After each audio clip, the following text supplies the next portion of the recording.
Freddie Mercury once said, "I won't be a rock star, I will be a legend."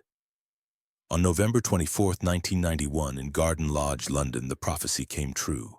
The room that witnessed his final breath has become a theater for his ultimate transformation.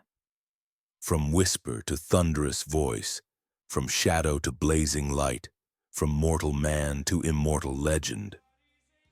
Garden Lodge, the sanctuary he created to escape the world's gaze, now hosts his most important performance. The passage from Freddie Mercury into eternal memory.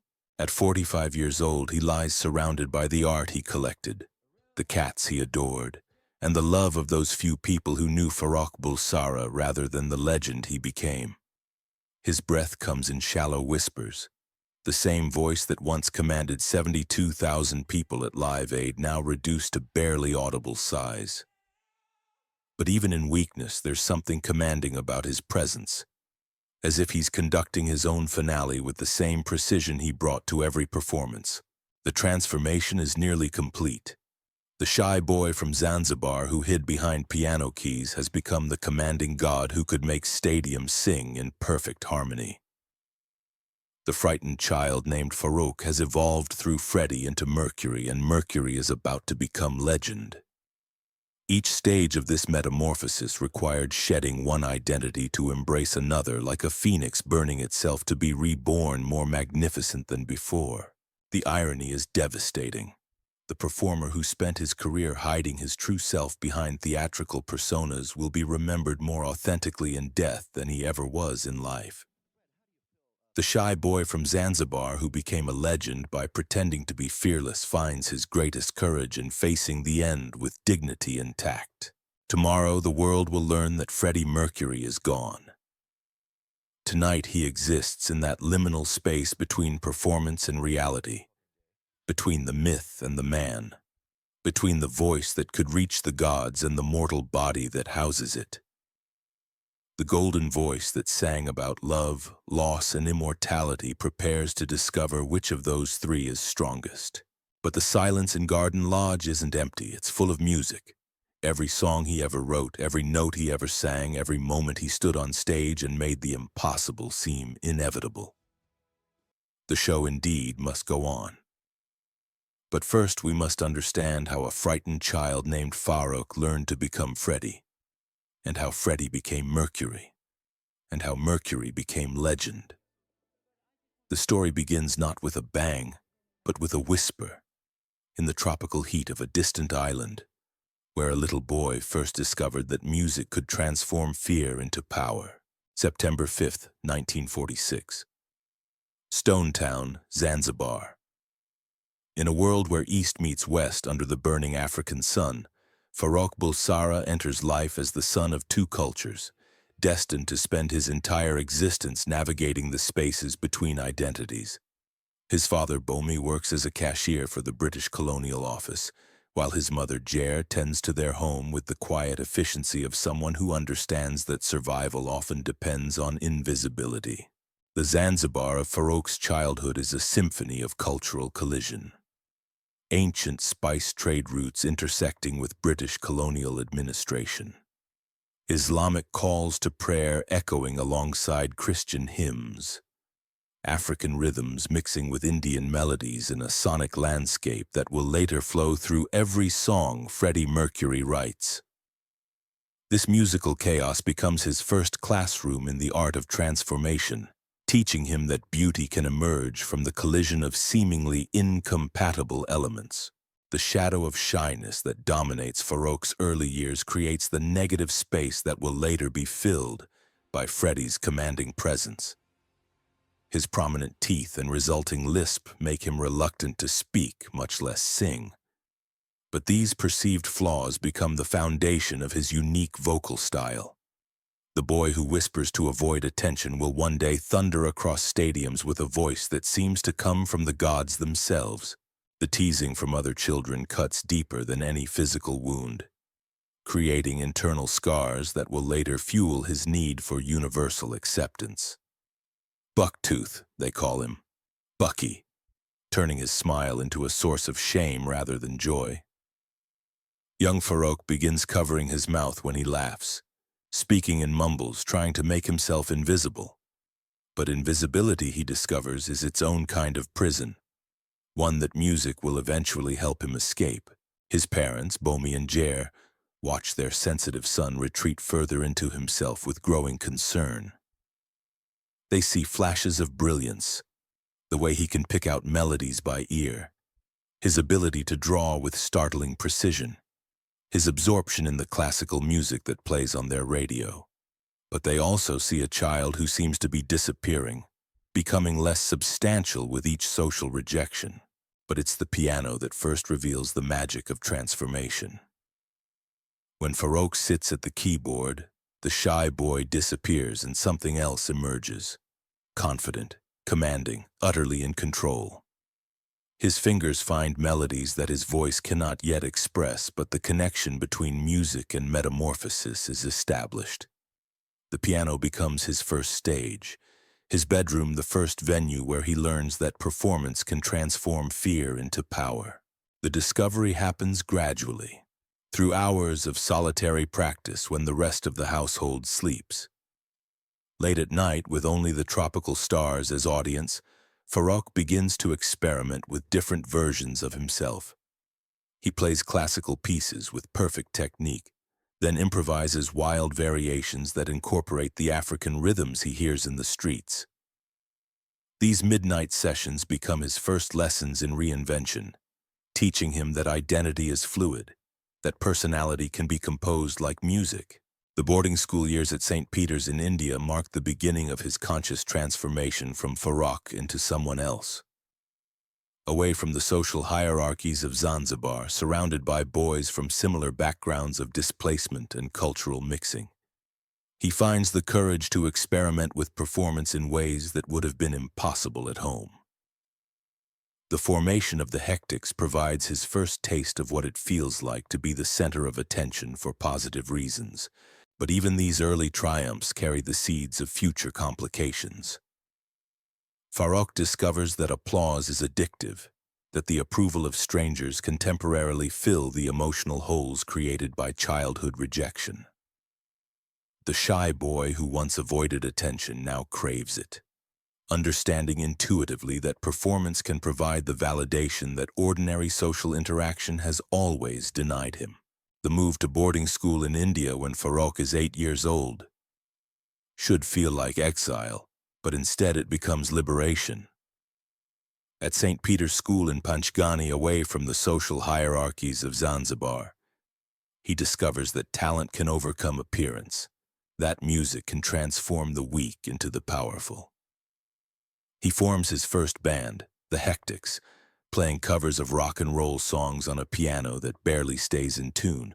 It's at St. Peter's that Farrokh first experiences the transformative power of performance. When he sits at the piano and begins to play, the shy boy disappears and something else emerges. Confident, commanding, utterly in control. His schoolmates stop seeing his teeth and start hearing his voice, stop noticing his difference and start recognizing his genius. The applause he receives after each performance becomes like oxygen to him, essential for survival. The teenage years at St. Peter's also mark the beginning of Farrokh's complicated relationship with his own identity. He starts experimenting with different names, different personas, trying to find the version of himself that feels most authentic. Freddie emerges during this period, not yet Mercury, but no longer entirely Farrokh. It's a name that suggests friendliness while maintaining mystery, approachability while preserving distance. Could these early experiences with displacement and transformation have programmed Freddie for a life of constant reinvention? In a world where belonging required performance, where acceptance depended on entertainment, was he destined to become someone who could only find his true self by pretending to be someone else? The return to Zanzibar during school holidays becomes increasingly uncomfortable as Farrokh grows older. The island that once felt like paradise now seems provincial, limiting, unable to contain the ambitions that are beginning to stir within him. He watches ships leave the harbor and dreams of following them, of finding stages bigger than school assemblies, audiences larger than classmates and teachers. But the paradise of his childhood is also disappearing in more violent ways. Political tensions are rising in Zanzibar as independence movements challenge colonial rule. The Parsi community, caught between worlds as always, becomes increasingly vulnerable to the changing political landscape. The family's comfortable middle-class existence feels precarious, dependent on the stability of a system that shows signs of collapse. 1964. The Zanzibar Revolution erupts with shocking suddenness, transforming the tropical paradise of Farrokh's childhood into a nightmare of ethnic violence and political chaos. The Sultan is overthrown, thousands of Arabs and Indians are killed or expelled, and the comfortable colonial world that shaped Farrokh's early years vanishes overnight.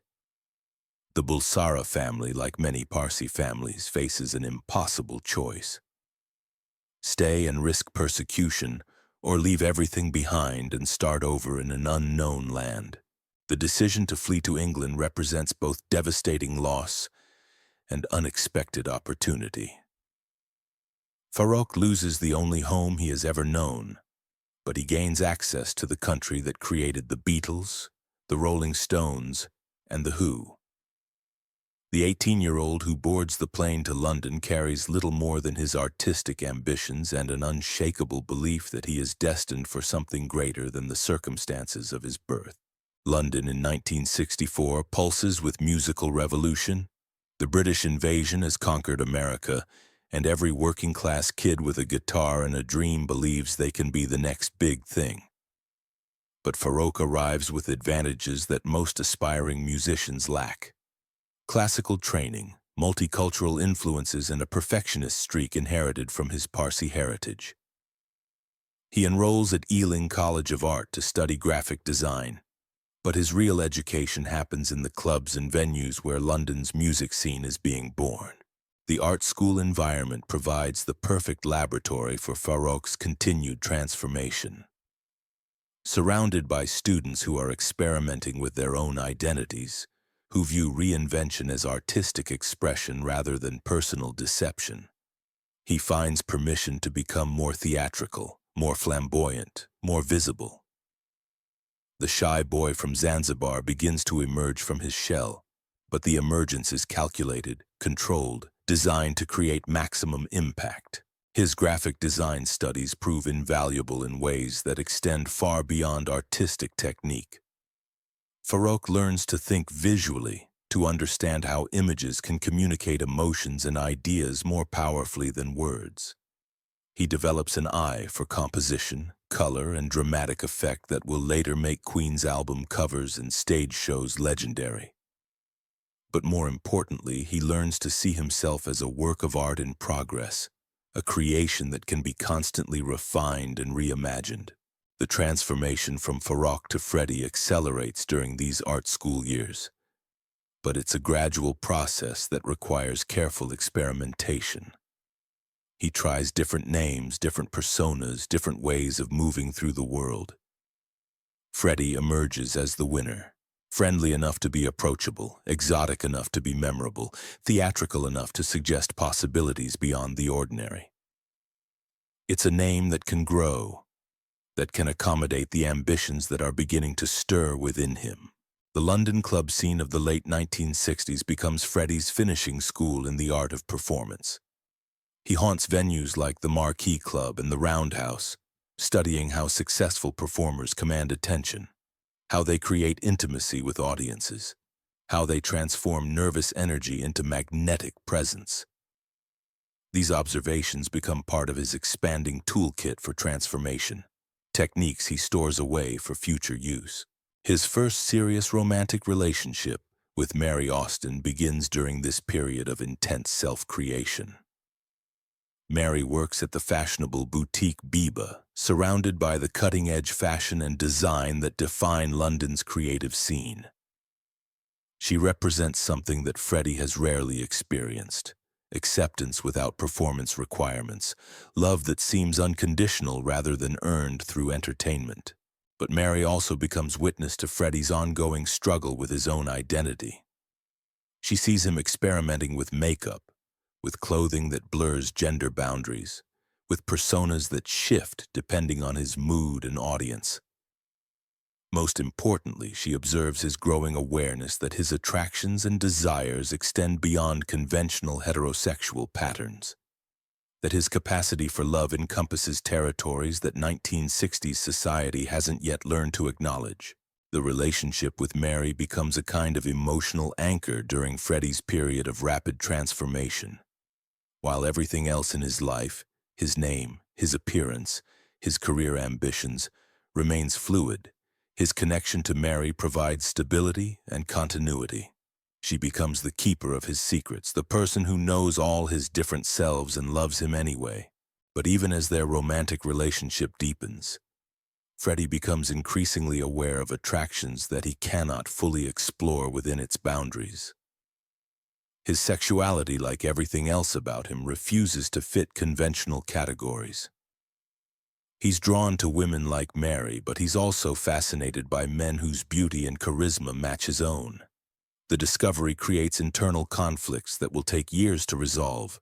The late 1960s also mark Freddie's first serious attempts at professional music making. He joins several bands, Ibex, Sour Milk Sea, the Hectics reunited, but none provide the creative outlet that his expanding ambitions require. He's looking for collaborators who share his vision of rock and roll as high art, as theatrical spectacle, as something that can transcend simple entertainment and achieve the status of cultural revolution. The formation of Queen in 1970 marks the moment when Freddie's artistic vision finally finds the vehicle it needs for full expression. He meets guitarist Brian May and drummer Roger Taylor through Tim Staffel, whose band Smile is falling apart just as Freddie is looking for collaborators worthy of his expanding ambitions. The chemistry between them is immediate and electric. Brian's scientific precision balances Freddie's theatrical instincts, while Roger's aggressive drumming provides the rhythmic foundation for their sonic experiments. But it's Freddie who transforms this collection of talented musicians into something unprecedented in rock history. He insists on the name Queen, partly because it sounds regal and theatrical, partly because he enjoys the subversive implications of the word in an industry dominated by aggressively masculine posturing. The choice reveals his growing confidence in his own unconventional approach to rock stardom.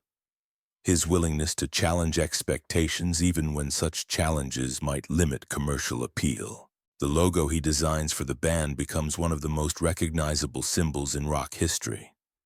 A heraldic crest incorporating the zodiac signs of all four members, suggesting both royal authority and mystical power. The phoenix represents Freddie's own sign, Virgo, but it also symbolizes his personal journey of transformation through destruction and rebirth.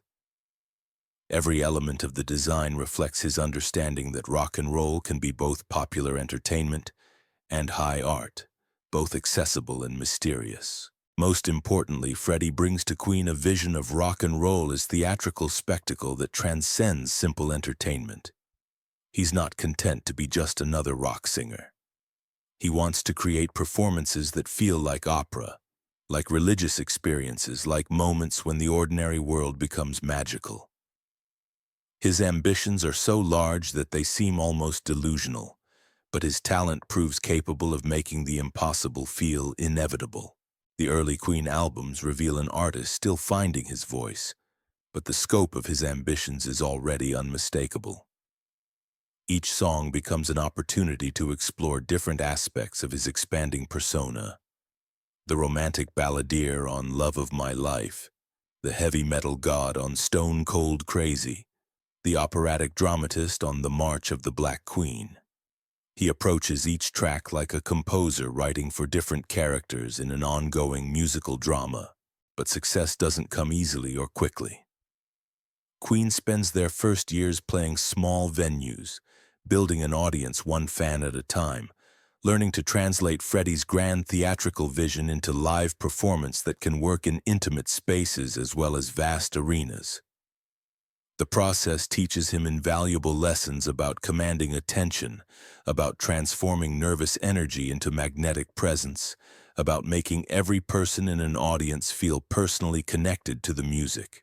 The breakthrough comes gradually, through a combination of relentless touring, innovative recording techniques, and Freddie's growing mastery of live performance.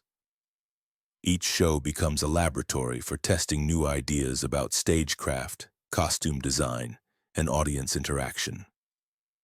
He studies how opera singers use their entire bodies as instruments, how theater actors project emotion to the back rows, how revue performers create intimacy in massive venues. The addition of bassist John Deacon completes Queen's lineup and provides the final element needed for their musical chemistry to achieve full potency. John's steady melodic bass lines create the foundation that allows Brian's guitar pyrotechnics, Roger's thunderous drumming, and Freddie's vocal acrobatics to soar without losing coherence.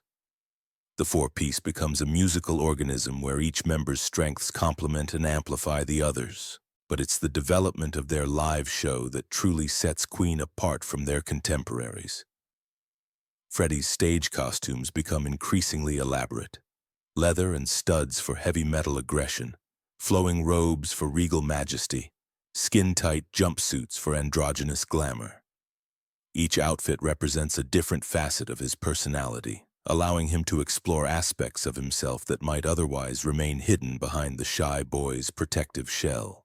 The relationship with Mary Austin continues to evolve during this period, becoming more complex as Freddie's success grows and his understanding of his own sexuality deepens. Mary remains his closest confidant and most trusted friend, but their romantic relationship gradually transforms into something harder to categorize. She becomes the keeper of his secrets, the person who knows all his different selves and loves him unconditionally. But she also witnesses his growing awareness of attractions that their relationship cannot accommodate. 1973-1975. The recording sessions for Queen's breakthrough albums take place in a sonic laboratory where Freddie Mercury begins to discover the full range of his artistic powers. Queen 2 and Sheer Heart Attack reveal an artist who refuses to be contained by the conventional boundaries of rock music. Someone who approaches each song as an opportunity to explore different aspects of his increasingly complex persona. 1975. The creation of Bohemian Rhapsody becomes the moment when all of Freddie's transformations converge into a single, perfect expression of artistic audacity. The recording studio at Rockfield becomes a laboratory where the shy boy, the art student, the rock star, and the visionary unite to create something that defies every rule of commercial music. No chorus, multiple musical sections, opera passages that sound like transmissions from another planet. It's the work of someone who has learned to make the impossible inevitable. The recording process reveals the full scope of Freddie's metamorphosis. He spends hours layering vocal harmonies, creating the illusion of a full choir with just his own voice multiplied dozens of times. Each overdub represents another facet of his personality: Scaramouche, Figaro, Galileo, characters he invents and inhabits with the ease of someone who has spent his entire life becoming different people. The shy boy who once whispered has become a thunderous choir, singing in perfect harmony with itself. When the song is complete, Freddie knows he has achieved something unprecedented. The 6-minute opus that record companies consider commercial suicide will become Queen's signature song, proof that authenticity and artistry can triumph over market research and conventional wisdom. The transformation from Farrokh's whisper to Mercury's thunder is complete. He has learned to make stadiums sing along to opera, but perhaps most importantly, Bohemian Rhapsody establishes the template for everything that follows. The willingness to risk everything for the sake of art, the belief that audiences are more intelligent than the industry assumes, the understanding that true legends are made not by following rules but by creating new ones. The success of Bohemian Rhapsody transforms Queen from cult favorites into global superstars, but it also transforms Freddie from performer into phenomenon. The accompanying music video, directed by Bruce Gowers, becomes one of the first promotional films to achieve artistic status in its own right. Freddie's face, multiplied and distorted through kaleidoscopic effects, becomes an icon that represents the music video revolution before MTV even exists. Fame at this level brings pressures that Freddie is both prepared for and completely unprepared to handle. He has spent years perfecting his stage persona, but now that persona must extend beyond performance into every aspect of his public life. Interviews become performances, photo shoots become theater. Even casual appearances require the kind of preparation that most actors reserve for major roles. The transformation from person into product feels both natural and artificial, both liberating and imprisoning. The success creates new opportunities, but also new anxieties. Record company executives who once dismissed Queen as too theatrical now pressure them to become even more commercial, to sand down the rough edges that make their music unique. Radio programmers who once refused to play Bohemian Rhapsody now demand more songs exactly like it, not understanding that lightning in a bottle cannot be manufactured on demand. The relationship with Mary Austin becomes more complicated as Freddie's sexuality becomes harder to compartmentalize. He loves her genuinely and completely, but he's also increasingly aware that his attractions extend beyond what their relationship can accommodate. The conflict between his private truth and public image creates tensions that no amount of success can resolve. Mary remains his closest confidant and most trusted friend, but their romantic relationship gradually evolves into something more complex and harder to define. The tours that support Queen's album releases become increasingly elaborate spectacles that blur the line between rock concert and theatrical performance. Freddie develops stage costumes that transform him into different characters: the rock god in leather and studs, the regal monarch in flowing robes, the androgynous alien in skin-tight jumpsuits. Each outfit represents a different facet of his personality, allowing him to explore aspects of himself that might otherwise remain hidden. The financial success that accompanies Queen's artistic breakthrough provides Freddie with opportunities to indulge his taste for luxury and beauty. He begins collecting art, fine furniture, and exotic objects that reflect his increasingly sophisticated aesthetic sensibilities. The homes he creates become extensions of his artistic vision. Theatrical spaces where everyday life becomes performance, where beauty serves both practical and spiritual purposes. But perhaps most importantly, these years establish Freddie's reputation as one of the most commanding live performers in rock history. His stage presence becomes legendary among musicians and fans alike, the way he can control an audience with a single gesture, the way he makes stadiums feel intimate and intimate venues feel epic. The shy boy who once hid behind piano keys has become someone who can make 80,000 people sing in perfect harmony. The creative process becomes more collaborative as Queen establishes its identity. But Freddie remains the driving force behind the band's theatrical vision. He pushes his bandmates to be more adventurous, more operatic, more willing to risk ridicule in pursuit of something unprecedented. The result is music that sounds like nothing else: rock songs with gospel organs, heavy metal ballads, disco tracks with operatic vocals. Behind all that theatrical grandeur was there an unbearable pressure to maintain perfection that gradually isolated him from authentic human connection. The man who could make strangers feel like family found it increasingly difficult to be genuinely vulnerable with the people closest to him, creating a kind of emotional distance that success only seemed to increase. The dichotomy between public triumph and private struggle becomes more pronounced during this period. The performer who can command any audience finds it increasingly difficult to find peace in solitude. Fame has given him everything he thought he wanted: recognition, wealth, artistic freedom. But it has also created a kind of emotional isolation that no amount of applause can overcome. The pressure to constantly exceed previous achievements becomes a source of both motivation and anxiety.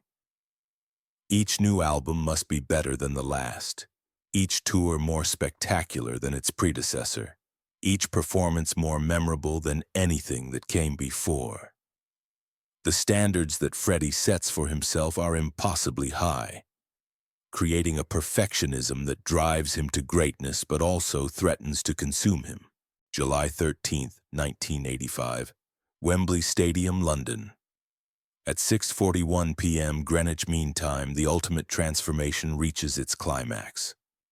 Live Aid provides the stage where all of Freddie's previous metamorphoses, from Farrokh to Freddie to Mercury, unite in 20 minutes of perfect performance that will define what it means to be a rock legend.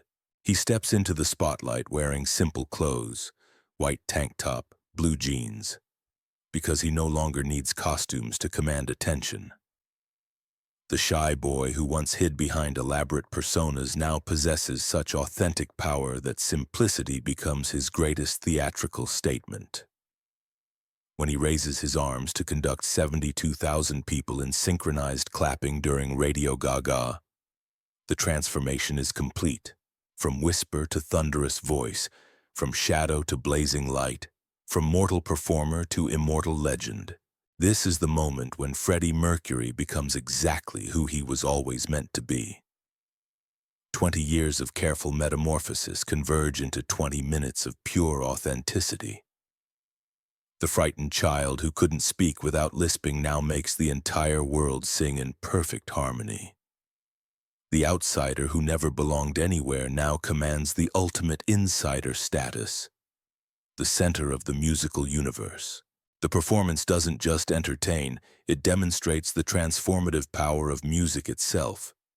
Every person in that stadium, every viewer watching around the world, witnesses the same miracle.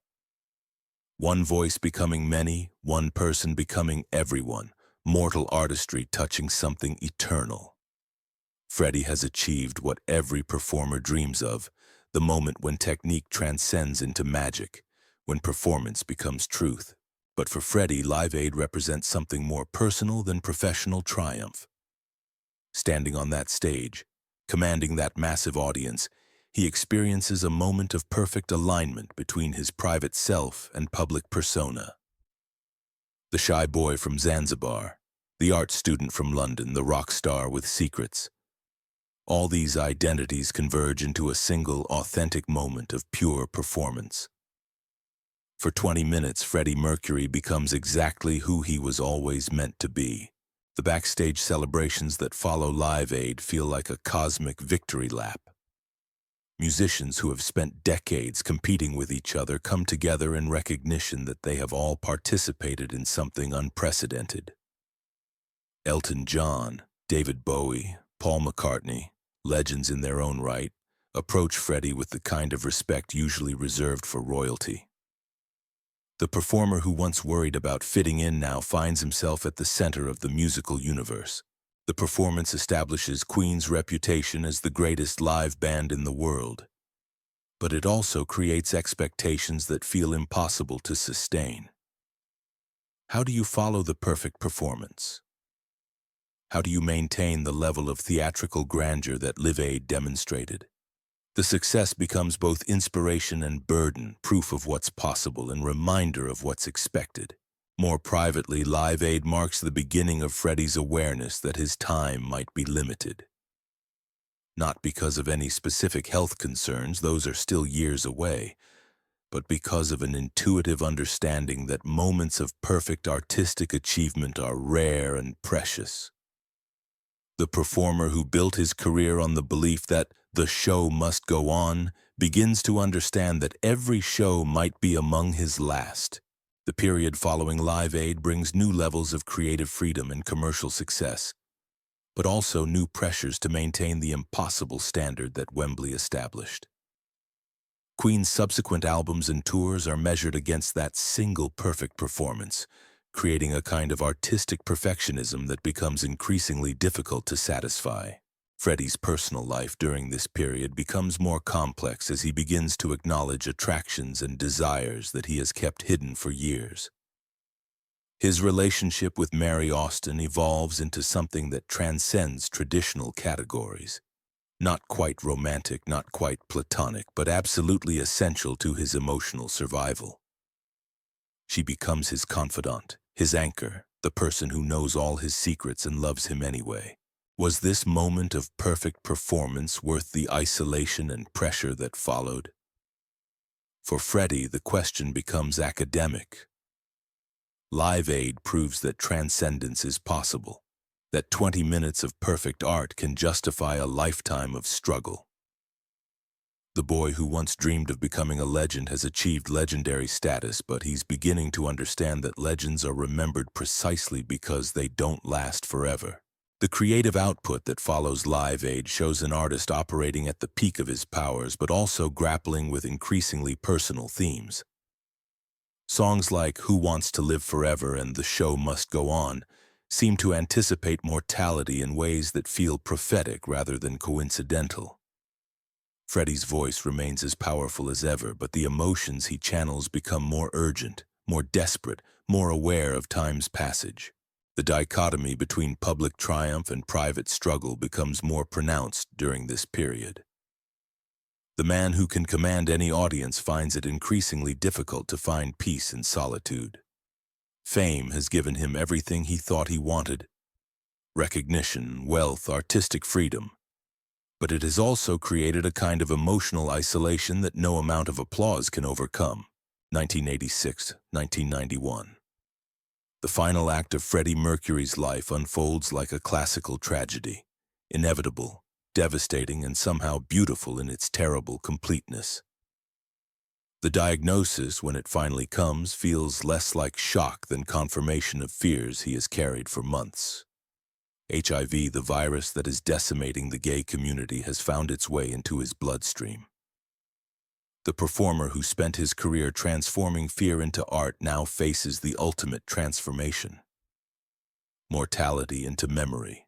The decision to keep his illness private represents both self-preservation and artistic strategy. Freddie understands that public knowledge of his condition would overshadow everything else. His music would become secondary to his disease. His performances would be viewed through the lens of morbid curiosity rather than artistic appreciation. He chooses to protect his art by protecting his privacy, maintaining the theatrical separation between Freddie Mercury, the performer, and Farrokh Bulsara, the patient. But secrecy comes with its own costs. The man who built his career on theatrical authenticity now lives a double life more complex than any he performed on stage. Close friends and bandmates notice changes: weight loss, fatigue, a kind of urgency that wasn't there before. But Freddie maintains the illusion of health with the same theatrical skill he brings to everything else. The recording sessions for Queen's final albums become exercises in racing against time.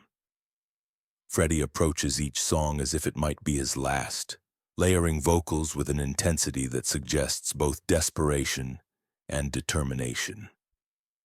His voice, always powerful, takes on new emotional dimensions: fragility and strength existing simultaneously, mortality and immortality fighting for dominance in every note.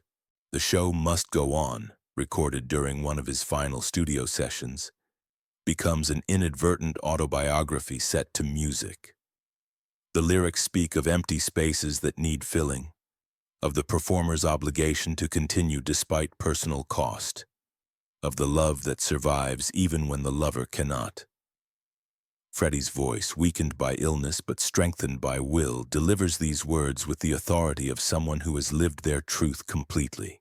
The relationship with Jim Hutton provides unexpected comfort during these difficult years.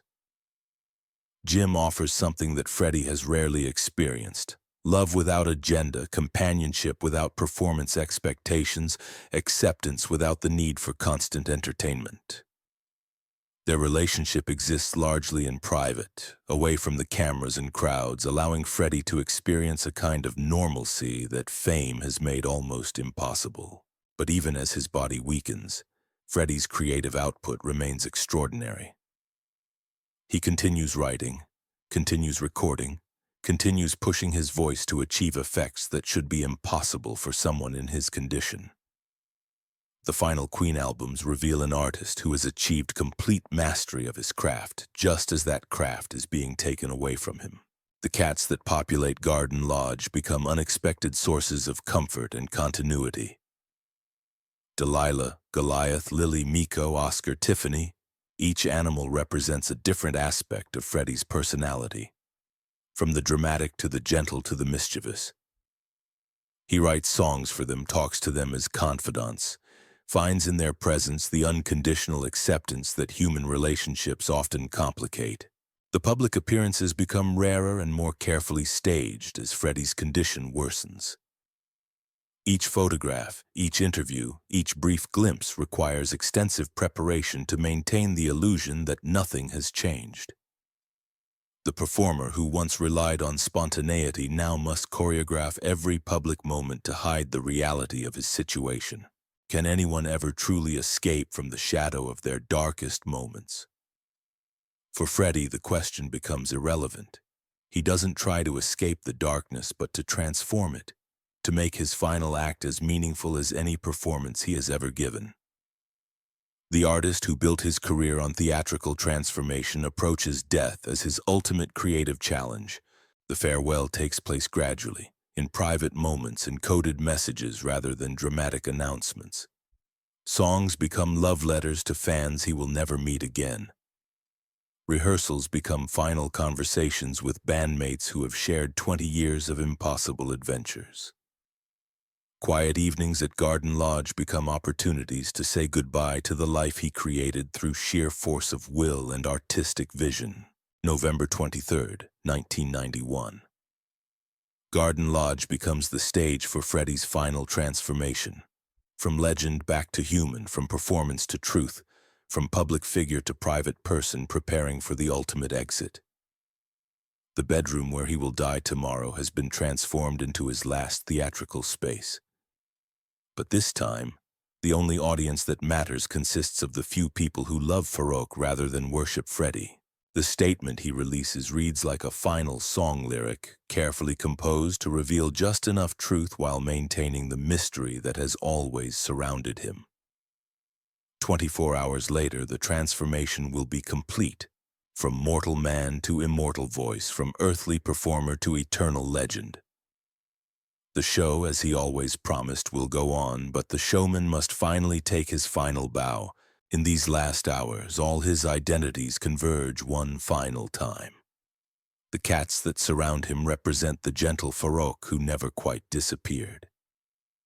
The art on his walls reflects the aesthetic vision of Freddie the creator. The awards and photographs document Mercury the performer. But the man who faces death with dignity and tact embodies something greater than any single persona. He has become a complete human being who happened to be a legend, rather than a legend who occasionally remembered to be human. The news breaks across the world with the force of a sonic boom, reverberating through every radio station, television network, and newspaper on the planet. Within hours, Garden Lodge becomes a shrine as fans gather to leave flowers, photographs, and handwritten notes expressing love for an artist they never met but who somehow understood their deepest emotions. The man who felt like an outsider throughout his life becomes the center of a global outpouring of grief that transcends every boundary of nationality, sexuality, and musical taste. The tributes that pour in reveal the scope of Freddie's influence on popular culture. Musicians across every genre acknowledge his impact on their own work. David Bowie speaks of his fearless artistry. Elton John mourns the loss of a dear friend and brilliant collaborator. Even artists who never met him recognize that something essential has been lost, a voice that could make the impossible seem inevitable. A performer who proved that authenticity and theatricality could coexist in the same artistic space. But the most profound tributes come from ordinary fans who describe how Freddie's music helped them through difficult times. How his example of unapologetic individuality gave them permission to be themselves. how his voice provided comfort during moments when comfort seemed impossible. The performer who worried about being accepted discovers in death that he was beloved not despite his differences but because of them. The memorial concert held at Wembley Stadium on April 20th, 1992, becomes both celebration and catharsis for a global community in mourning. The greatest names in popular music gather to honor Freddie's memory and raise awareness about AIDS. George Michael, Annie Lennox, David Bowie, Elton John, and dozens of other artists attempt to fill the impossible void left by his absence. The sight of 72,000 people singing Bohemian Rhapsody in unison, their voices replacing Freddie's in a massive communal performance, becomes one of the most moving moments in the history of popular music. The song that once seemed impossible to perform live becomes a hymn of remembrance, proof that great art outlives the artist who creates it.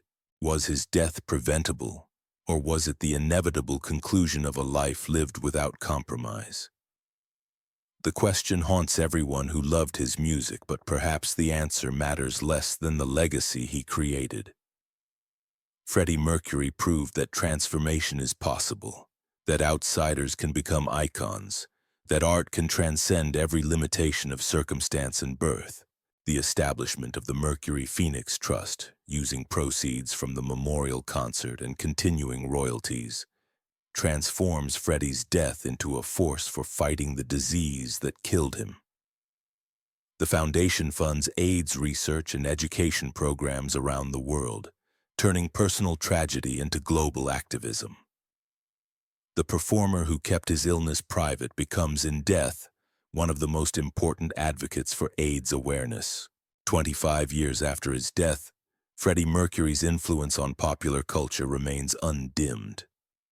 Bohemian Rhapsody continues to find new audiences through movies, commercials, and cover versions. Queen's music streams billions of times annually on digital platforms that didn't exist when Freddie was alive. His voice, preserved in recordings, continues to reach new generations who discover in his example the possibility of complete artistic authenticity. The biopic Bohemian Rhapsody, released in 2018, introduces Freddie's story to audiences who weren't alive during Queen's heyday. While the film takes dramatic liberties with biographical facts, it captures something essential about Freddie's journey from fearful outsider to confident performer. Rami Malek's portrayal earns an Academy Award for Best Actor, proof that Freddie's story continues to resonate with contemporary audiences. But perhaps the most fitting tribute to Freddie Mercury isn't found in awards or statistics. It's found in the moments when his music provides exactly what someone needs to hear.